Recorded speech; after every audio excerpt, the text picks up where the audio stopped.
What's up, Thrashers, and welcome back once again to the Thrash Maniac 99 YouTube channel, and I am back with another CD collection update for you guys, the 35th one. Man, can you believe I've done 35 of these videos in the last 2.5 years now? That's insane, I know, but I actually have this update. This is an update that's been long awaited to happen for about, up to this point, about a month. Because most of the stuff that I got in this update was stuff I found at an antique shop in Huntington, West Virginia. One weekend I went with the folks and we went to some antique shops and an old flea market, and I managed to find quite a bit of shit at one of the antique shops, including some DVDs that were really cheap. And turns out at one of them antique shops was not only the CDs, which was from like a big metal collection, but also where I got this Wayne's World hat, so there you have it. So why not wear the hat in spirit? But why don't we get started with this update? So this is kind of a nice mixture of some underground metal and even some classic rock, as well as some stuff I've bought online in between that I wanted to feature in this update. So let's kick things off with Austrian death machine Total Brutal. This is the debut album from this Southern California-based crossover / thrash metal band, and this was the side project of one Tim Lambrustis. Bessus. I mean, he did grow some titties when he was in prison, so Lambrustis might be more appropriate.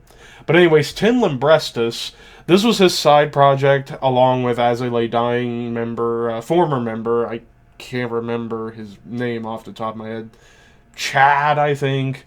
But yeah, these two, they've just been good friends, and they wanted to do a project where it's Arnold Schwarzenegger style songs, because they were watching Arnold movies and quoting and just laughing their asses off. So they're like, what if there was a metal band with Arnold singing? And this is how it came to be. And regardless of what you think about Tim Lambrustis, this is a fun project. I actually will be featuring another album of theirs in an upcoming update, and they got a new album coming out, I believe, later this month, which I will be checking out for Under the Radar. But this is the debut, and this is a fun fucking debut. I mean, songs like Get to the Choppa, Rubber Baby Buggy Bumpers, Come With Me If You Want to Live, Screw You, Benny. Like, even when they played this stuff live, I've seen live clips where even Tim makes fun of As I Lay Dying himself. Like, let's not deal with that As I Lay Crying, let's play some thrash. And I want to say Tim does drums on here, or John Rice does the drums, I forget. But yeah, this is, and it was also produced by Tim, and it sounds awesome. So if you're a fan of comedic thrash metal with some punk tendencies, check this out. I think Austrian Death Machine's an underrated project, regardless of how you feel about Tim. If you can separate the artist from the art, you should have definitely appreciate this. Alright, now we get to Blood Red Throne Nonagon. This is the latest offering from these Norwegian death metal titans, and of course I just reviewed this album not too long ago, so I'm going to keep it brief. It's a really good album. I don't think it's quite near the upper echelon of Blood Red Throne albums. It's still very, very good. It's actually gone down in score a little bit. It's gone down from like a 4.5 to about a 4. It's still very, very good. I mean, again, there is no bad Blood Red Throne album at all. They're all good to outstanding, and this is no exception.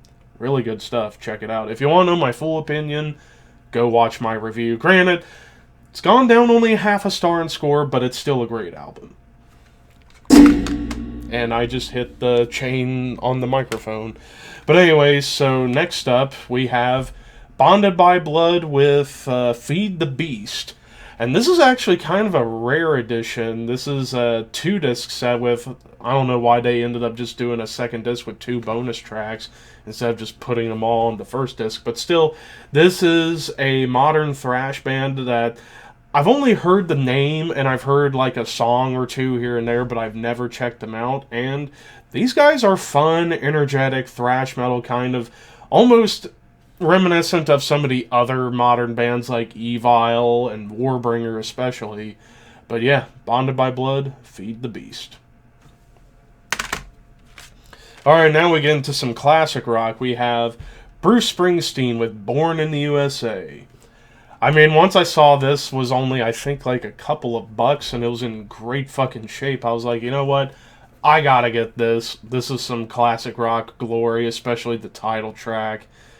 I mean, it's Bruce Springsteen. You can't go wrong with old Bruce Springsteen. So yeah, classic rock lovers, I'm sure you'll appreciate me for having this one. Alright, and now we get to Bullet for My Valentine, The Poison. So this is the debut album from these Welsh metalcore titans.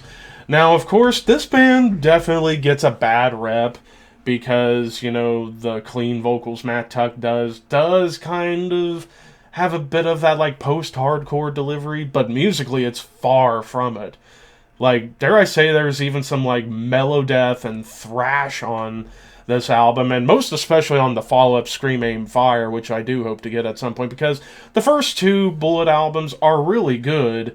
It's just, yeah, after that, very, very, very fucking spotty, including two fucking garbage albums that I don't even want to talk about anymore, but the debut, it's really good. Tears Don't Fall, Suffocating Under Words of Sorrow, the title track, 10 Years Today. Like, there are some really cool songwriting chops on here, and shreddy solos. Like, this was kind of like one of those bands similar to Trivium that were within metalcore, but were way more on the metal side of things when it came down to songwriting as well as guitar work. Granted, Trivium's way better, in my opinion, than Bullet for My Valentine, but still, early Bullet, The Poison, and Scream Aim Fire, they're worth checking out. But yeah, The Poison. Next up, we have Cruciamentum with Obsidian Refractions. This is one of those big albums that came out in 2023. I needed to get it. It took me a while to get it, but I did. I mean, again, similar to the Blood Red Throne album, you want to know my full opinion about this? Check out my review. It's a fantastic death metal album. Very much, again, in the vein of Incantation, Immolation, Morbid Angel, all sorts of stuff. But yeah, check it out. Alright, next up we have Dio with Magica. This came out in 2000, so this was definitely towards the end of the Dio solo run before he reunited with Black Sabbath, then Heaven and Hell. And this was definitely during an era of Dio where he was experimenting with a ton of stuff.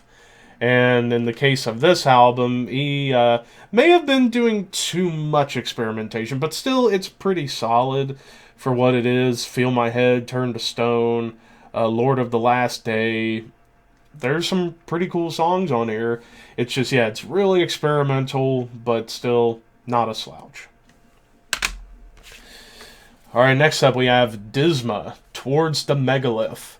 This is the lone studio album from this death metal band out of Pennsylvania, mostly known to have members of Funebrarum, formerly of Incantation, and even Immolation, mostly known as a band Craig Pilliard was a part of and is still there.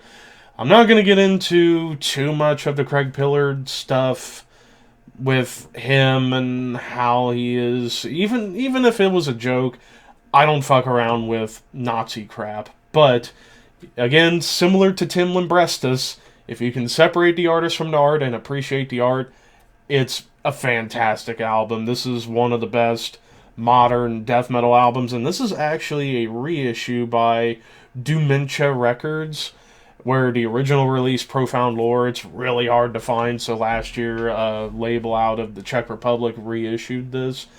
And part of me wishes I would have waited until I went on my Dayton trip, because at one of the record shops, they had a couple of copies of this in stock.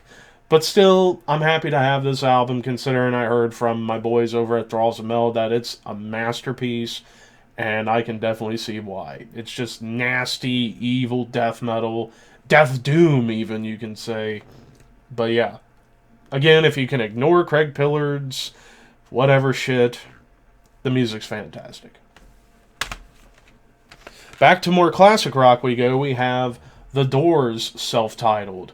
This was kind of similar to the Bruce Springsteen album that I found it cheap and it was in really good condition. Trippy and weird, of course, with The Doors. Jim Morrison, may he rest in peace.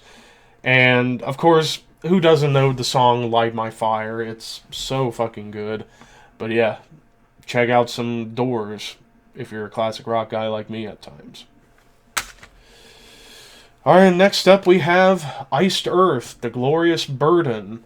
This came out in 2004 on SPV Steamhammer, I believe, at the time. And yeah, this is the big concept album all about the American Civil War. And of course, this album gets a bad rep because, you know, it's talking about the Civil War, but it's like, who gives a shit? They're they're basically giving you history lessons within music, perhaps a bit better than like modern Sabaton, I'll even say. But yeah, this is one of those albums with Tim Ripper Owens on vocals. I believe Richard Christie might have been on this album too. I can't remember. So it was almost a supergroup. And this is another one of the strong releases from Iced Earth. I believe I now have all of the fantastic albums from Iced Earth. I believe so. There might be a couple others I'm missing, but they're probably in the Stu Block era, which I'm not the biggest fan of because it's kind of spotty. But still, I'm happy to have this one, and I got it pretty cheap. So yeah, check it out. Next up, we get Infester, To the Depths in Degradation. This is the lone studio full-length from this Seattle-based death metal band, and this one, man, so many adjectives can describe this album. It's murky, it's filthy, it's evil, it's brutal. There are moments on this album where it sounds like brutal death metal, other times it sounds like death doom, and then other times it almost gets into blackened death metal territory. Now, of course, this band gets little bit of a bad rep because if you go onto their metal archives and look at their lyrical themes, supposedly there's misogynistic and racist lyrics. I read the lyrics. There ain't jack shit about that on here. It's just gory lyrics and occult lyrics. That's basically the death metal standard, where it's just all about over-the-top gore and evil. And that's pretty much what this album is. And the production, it is so murky and just, it's unbelievably heavy, yet I would say this is one of the more terrifying death metal albums I've ever heard. Like, the vocals are so low and guttural, the screams are so demonic. I mean, this album, it just covers all the bases of cavernous, evil-sounding death metal, whether it's in the doomy vein, the brutal vein, or the blackened vein. So if you are a fan of, like, Disma, Incantation, Immolation, Demolich even, check this out. This is a hidden gem of 90s death metal history. Back to more classic rock we go. We have Iron Butterfly, a.k.a. Vida. I mean, again, 1968, psychedelic rock was the flavor of the month, and this album came out, and I remembered seeing stories about how people were really tripping over this album, especially the title track being 17 minutes, and it just still makes me laugh how it was supposed to be called In the Garden of Eden, but they were so fucking baked. He just came up saying, it's like, happy accident, but it came out pretty well. So yeah, Iron Butterfly and a.k.a. Vida.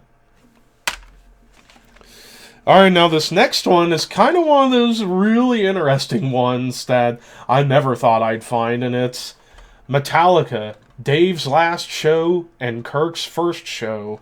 So this is, I believe this is a British bootleg of live concert sounds from two shows that happened within a week. The first one, which was April 9th, 1983 at L'Amour's in New York City, Dave Mustaine's last show. And then the other one is a week later, April 16th, 1983, at the Show Place in Dover, New Jersey, which was Kirk Hammett's first show. So yeah, these shows were done during an interesting period in early Metallica history where they were on the verge of kicking Mustaine out because of his alcohol issues affecting everybody else, and getting Kirk Hammett to come over to join the band. So it's cool to have this, even though, yeah, it's a bootleg. You're never going to see an official release of this. But still, it was really cool that I found this, because this is a little piece in Metallica history right here. Right before Kill 'Em All came out, some bootleg concert audio from two important shows in the band's history. And of course, the set list, it's basically all the songs from Kill 'Em All, and back when Four Horsemen was known as Mechanics. So yeah, killer stuff right here. Next up, we get to another 90s death metal gem, and that's Ripping Corpse with Dreaming with the Dead. So I got this one after I watched Thralls of Metal do a retro review of this, which a couple of these albums I got courtesy of that, including the Disma album, and this is the other one. But yeah, this is largely known as like the beginnings of one Eric Rutan, who after this would join Morbid Angel for the Covenant tour and the Domination album, and then form Hate Eternal, and then back to Morbid Angel, and now in Cannibal Corpse.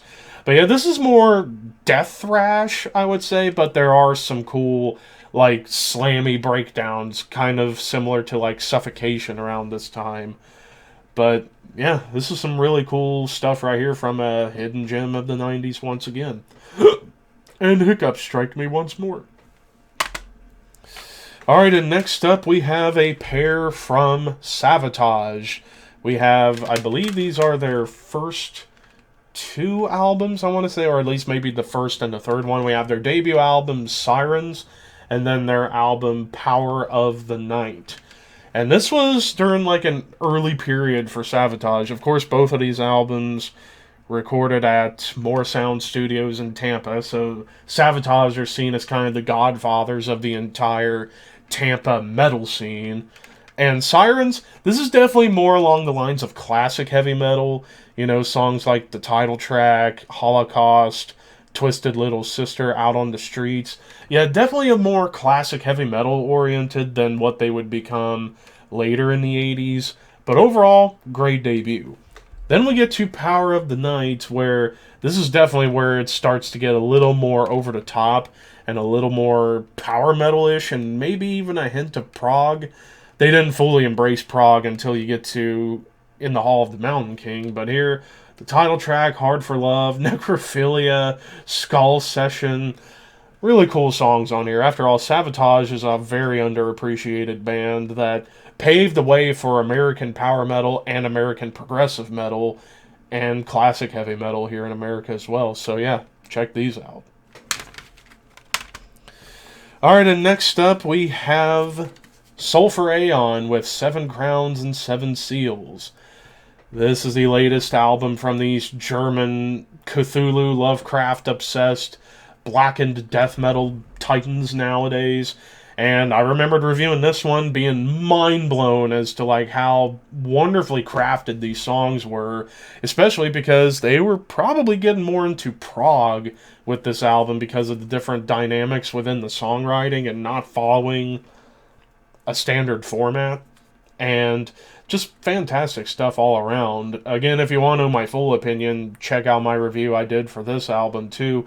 Again, if you are a fan of Behemoth, Morbid Angel, Immolation, and Nile, check this album out. It's a must listen. And then finally we have Warbringer, War Without End. This is the debut album from this Southern California modern thrash titan.